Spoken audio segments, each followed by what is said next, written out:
tanto federales como de las entidades federativas, con excepción, por supuesto, del Pleno de la Suprema Corte de Justicia de la Nación. Esto implica entonces que jerárquicamente por debajo del Pleno se encuentran las salas, ¿verdad? Entonces, la resolución que en su momento emita el Pleno de la Corte a través de precedentes obligatorios o contradicción de criterios, por supuesto que vincula a las salas de la Suprema Corte, a los plenos regionales, a los tribunales colegiados de circuito y a todas las autoridades con funciones jurisdiccionales, tanto del fuero federal como del fuero común. Ahora, la jurisprudencia que en su momento emitan las salas de la Suprema Corte de Justicia de la Nación, bajo ninguna circunstancia puede obligar al Pleno de la Corte, pero tampoco podrá obligar de ninguna forma a la otra sala. ¿Por qué? Porque ya explicamos que de acuerdo a esta jerarquización, la jurisprudencia solo es vinculatoria para los inferiores jerárquicamente, jamás para el superior ni para el homólogo. Y en este caso, si tenemos un criterio de la primera sala, no vincula de ninguna forma a la segunda sala, pero sí será vinculatorio para los plenos regionales, los tribunales colegiados de circuito y todas las demás autoridades, tanto del fuero federal como del fuero común. Ahora, siguiendo esa jerarquización, inmediatamente abajo entonces de la Suprema Corte de Justicia de la Nación tenemos a los plenos regionales. La jurisprudencia que emitan los plenos regionales será obligatoria para todas las autoridades jurisdiccionales, tanto federales como locales, pero aquí hay un cambio, solo de su respectiva región. ¿Esto qué quiere decir? Que no va a vincular, ¿verdad?, ni a los otros plenos, porque jerárquicamente serían sus homólogos, pero tampoco será vinculatorio para las demás autoridades que estén fuera de su respectiva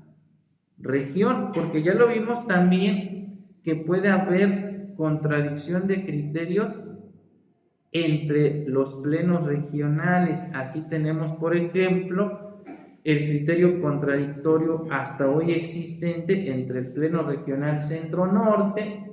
y el Pleno Regional Centro-Sur, donde el Pleno Regional Centro-Norte ya declaró la inconvencionalidad de la prisión preventiva oficiosa,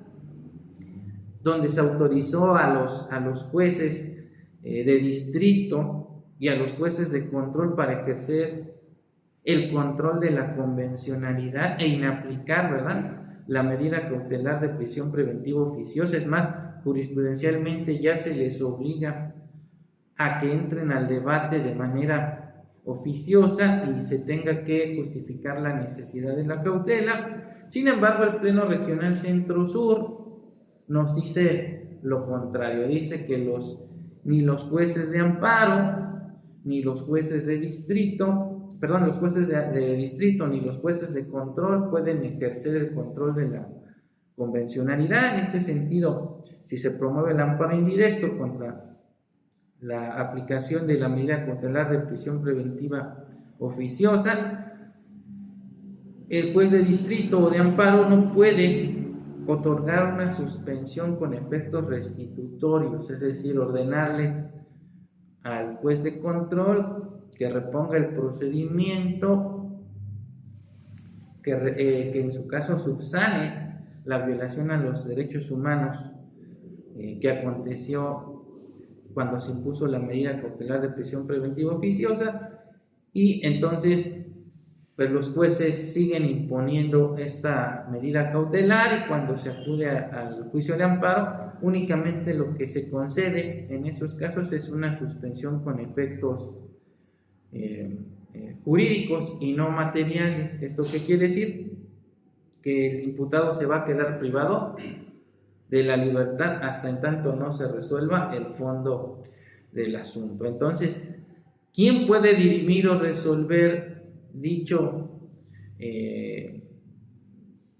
o esa contradicción de criterios, por supuesto, la Suprema Corte de Justicia de la Nación. ¿A través de quién? De alguna de las salas o bien a través del Pleno de la Suprema Corte de Justicia de la Nación. Y bueno, según se dice, uno de los asuntos que próximamente tendrán que resolver precisamente es cuál de los dos criterios es el que debe prevalecer. Además, recuerden que está pendiente la sentencia de la Corte Interamericana de Derechos Humanos, donde se declaró la inconvencionalidad del artículo 16 y 19 constitucional y donde se condenó al gobierno mexicano a modificar tanto el texto del 16 como del 19 constitucional, pero que ya sabemos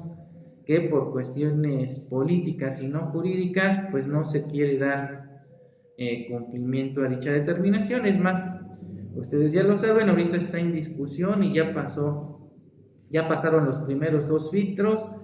la famosa reforma constitucional al artículo 19 constitucional, donde se va a incrementar el catálogo de delitos que ameritan prisión preventiva oficiosa. De acuerdo a lo que están comentando los medios, finalmente medio que despertaron nuestros flamantes legisladores y se dieron cuenta que no era conveniente aceptar la reforma como tal y tal cual como la presentó el expresidente, es decir,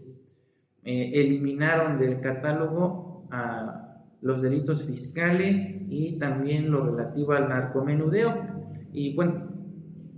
digamos que debemos agradecerle esa aportación a Ricardo Anaya, que fue uno de los que hizo argumentos en ese sentido y pues les hizo ver a los legisladores que esto es cíclico y que no siempre van a estar en el poder y que pues de alguna manera ese puede ser el instrumento para eliminar a la oposición, a toda aquella persona que piense diferente, y puede dar también la pauta para actos de corrupción por parte de los elementos de policía. Bueno, nosotros sabemos, sobre todo los que estamos en el ámbito penal, cómo se la gasta la policía para fabricar este tipo de delitos